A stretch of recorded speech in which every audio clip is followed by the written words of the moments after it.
Hey, what's up guys, and welcome to this week's episode of Top of the Stack, where we talk about everything that we've been playing.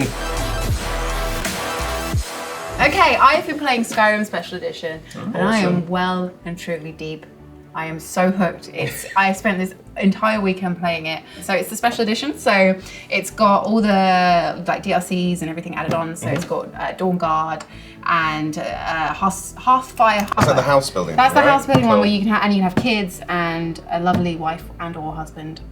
Is that you can adopt kids? You can adopt a kid. You can't make a baby, but you can adopt a baby. Like, I met this kid on the farm, and it was like he was really sad, and one of the options was to say to him like, "I'll take you home. You can be my child." And he was like, "Really?"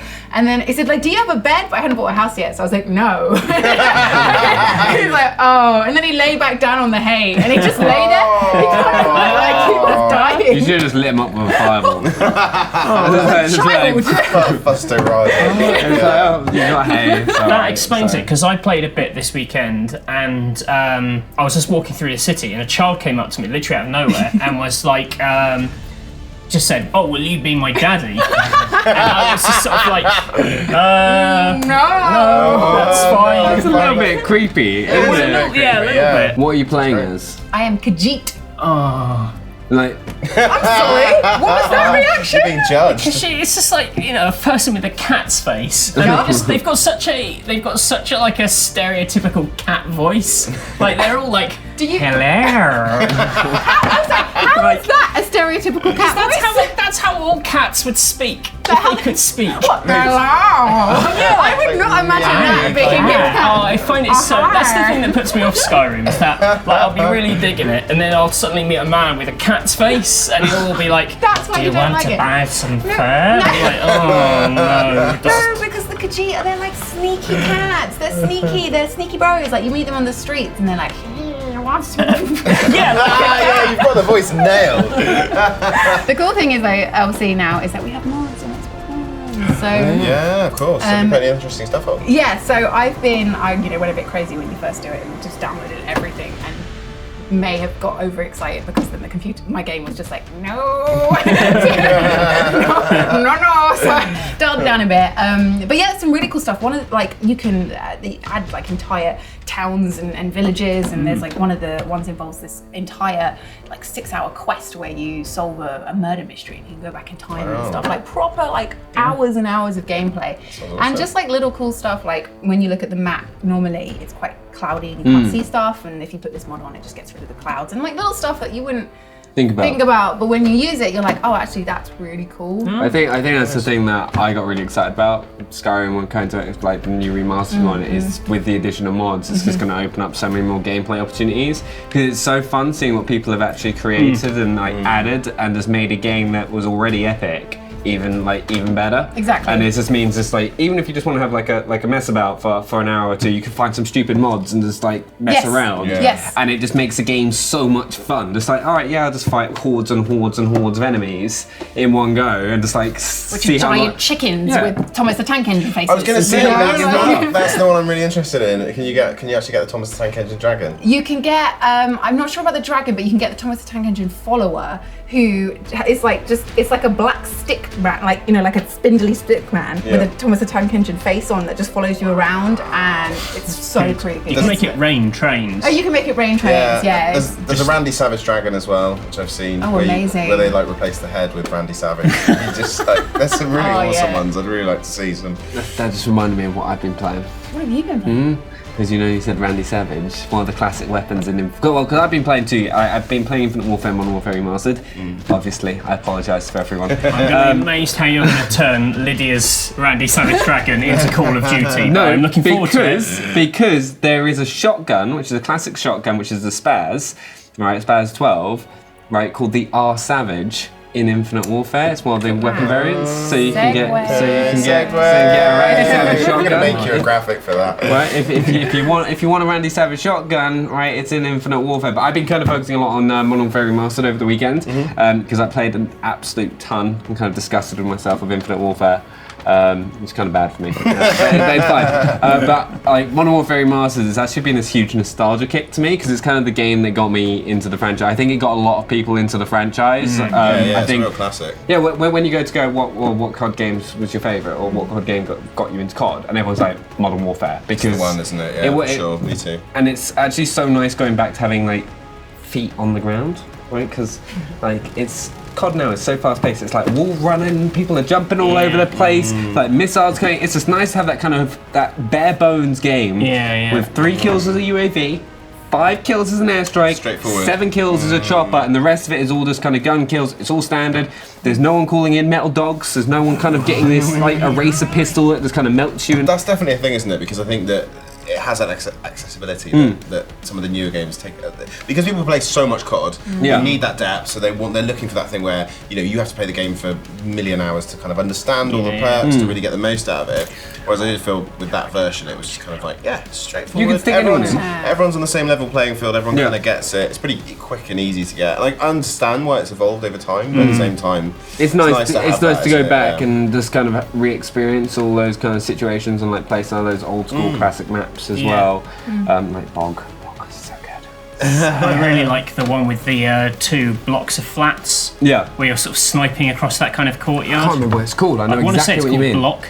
I think it is called Block actually. Yeah. It's kind of, Bog and Block. Bog and Block. They're not the most poetic of names. Mostly this week, Benny's been playing Bog and Block. Bog and Block. A brand new game coming to Xbox. Blocky and Bog. I got that the wrong way around, didn't I? Yeah. Nice, Matt. Thanks for the fix there. Like, Matt, what have you been playing? So I've been very nerdy this week. I've been playing. What? This week? This week. This week I've been a nerd. This is why I retreat into my world of nerddom. I've been playing the Gwent closed beta. Okay. Cool. Which is now on Xbox One, Yeah. exclusive on console to Xbox One. Oh, awesome. Did any of you guys play Gwent? I'm gonna have to admit that I played it and I thought it was really boring. Right, good. I haven't played it because I'm embarrassed to admit how much I played The Witcher 3, which I need to go and play. So I feel like maybe I'll play that before Skyrim, but no, I haven't actually. Although I did go to a presentation at Gamescom all about it, and it looked really interesting just from the perspective of it being a card game, but there being this kind of top-down story based, which I know is not actually available to play yet, but I've seen it. That's not in a bit. Yeah, they're building like a proper sort of single-player element to it, where the cards are like your characters in the story. So as you enlist party members, you have those cards to use in battle, and it's really cool because The Witcher has this huge single-player heritage, so it makes perfect sense. Yeah. But this, I think, cutting the card game out of The Witcher 3 and putting it as this standalone online game. I'm very much like Hearthstone, I guess. That's what I was thinking. That's the model. Perfect lunchtime game. Yeah, it's kind of interesting because I don't really play any other kind of card games, so I haven't got a lot to compare it to. But I really like Gwent, or I really liked it in The Witcher 3 because it was really, really simple. I got really good at it, and I collected just like an amazing deck. So even in The Witcher, when I was getting like my ass handed to me by like monsters I couldn't beat, I always knew if it was Gwent, unstoppable. Well, I didn't collect every card, but I had like most of the really powerful ones that I needed. And you learn strategies to rinse it, and that's what's interesting about the closed beta is that there's so many like new rules and card types and sort of status effects, and nothing that worked for me before works anymore. Like it's a completely different game, and it feels like a completely different game in a good way. I'm having like an amazing time with this. Like there's so much to it, and this is only like a tiny sliver of what the final thing's going to be. It's a closed beta, but like anyone can sign up for it on Xbox One, so people should absolutely 100% do that. And look out for Mr. Basil Pesto. That's me. I'm going to thrash anyone who comes after me. He said. Nothing. Suddenly you come back. Oh, that's terrifying. No. That was me at my terrifying best. Not at all. So what have you been playing? So I've been playing a really strange, well not strange, I've been playing a fantastic game, a fantastic game, but it's not new. So it was in the Halloween sale, and I got it for £6.60, which, I mean, you just can't argue with this. I own this game on 360, and it's called State of Decay.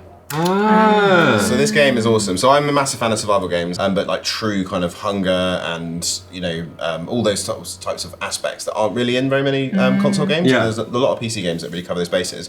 So the thing that's really interesting about this game basically is that you are a survivor the zombie apocalypse. You have this enormous map, which you get to go around and explore. You go into houses looking for supplies. You'll find where you start with not very much stuff. You'll be looking around for weapons, finding supplies for your kind of enclave that you kind of build, which is like a group of people. You can bring back supplies to this group of people as you start to build relationships, just in terms of spending time with them and then being part of your crew. You can then swap to those characters. But the thing that makes it really kind of differentiates from everything else is there's permadeath. So you might have a character that you've spent the last 4 or 5 hours using on a really regular basis. You've built up all their strengths, their stats, they're amazing at fighting, they can recover really well, they're really good with guns, and you go into a building to go and search for some weapons and ammo and stuff and make a mistake and you're not really on the ball as much as you normally are, and that character gets wiped out. And that's it. That character is absolutely dead. And there is no coming back from that. That'd be stressful. That'd be so stressful. It is stressful, but at the same time, having something that's genuinely on the line in a game, like that's something I really enjoyed about DayZ back in the day, was this idea that you could spend, several hours kind of building yourself up into this character where you've got weapons, you've got all this cool stuff, and then you make a bad move and you die and you have to start all over again. That's kind of, in a way, relates to Skyrim. Yeah. So I always have Lydia as the follower for no specific reason, randomly just have Lydia as my follower all the time. But if she dies, she's dead forever. I can't deal with Lydia dying. I take that very personally, so I have to reload it. She gets reduced like a pile of ash. It's just like, it just says like Lydia, and there's just dust. I can't deal with that. There's no reloading in this whatsoever, so you lose your character. Oh no! And it is savage. You'll just go into a situation. The worst one is that you search through objects to find stuff. And you can press an extra button to speed that process up, because it's quite slow, but it runs the risk of making some noise. And my favourite character, I've started a second game because I spent ages with this girl that I'd started with, and she was really badass and she could really good with guns and weapons and everything. And I was searching through a cabinet and I searched too quickly and it made a load of noise. And then there's loads of different zombie types, and one of the zombie types, when they die, they just put gas everywhere and you can't go through it without dying. And it basically backed me into a corner in a room, and I just had zombies coming through the windows. And all because you wanted to eat some crisps. All because I wanted to eat some crisps. I just wanted to be a bit quicker, just to get those crisps out of the thing. And then I just fought my way to inevitable death. An epic standoff, doesn't it? Oh, it was so painful. Just popping that last little med pack thing, and I was like, I've got this tiny little slither of health, and just frantically putting on plasters. And I remember admitting. Were you annoyed? Did you go get a coffee and be like? I was just I just had to turn it off. I just had to turn it off and walk away and be like, that was sad. Okay, I'll start again. But I haven't done it on the Xbox One, but I do remember distinctly on the 360 leaping across the room at one point, because it auto-saves as soon as you die. No. I remember distinctly leaping across the room to turn the Xbox off to stop it from auto-saving because I lost a character, and I was like, no! And no, I wasn't quick enough. It's an amazing game. It's genuinely different to anything you'll play. It's so tense. There's a sequel coming out next year. Yeah, honestly, I cannot wait for that. Yeah. This was so, this is single player.